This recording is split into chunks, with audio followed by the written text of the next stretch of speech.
Horizon Zero Dawn is simultaneously a role-playing game that plays like an action game.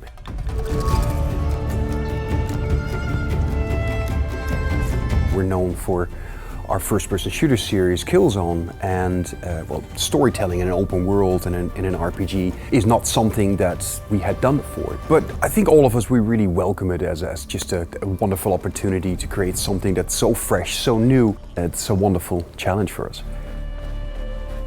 This game has a lot of different ecotopes, as we call them. Each of the ecotopes come with their own machines to discover, and their own machines basically with their own behaviors and what they're doing in that environment.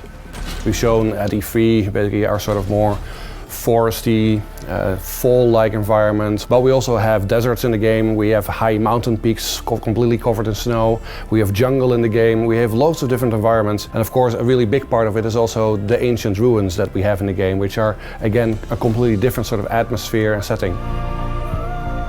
So the game has a full day-night cycle, but on top of that there's also a very dynamic weather system. So you get the types of weathers that belong to certain ecotopes. And that of course also has an influence on the gameplay. It reduces visibility or makes certain things harder, certain things might also be easier.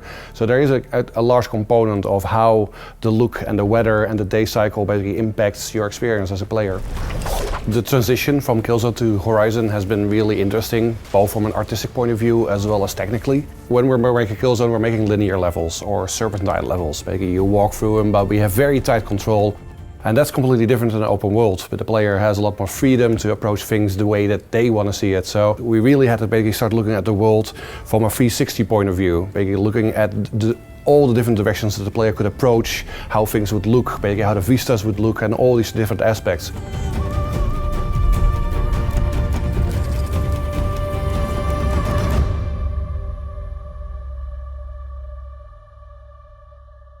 Para vosotros, jugadores.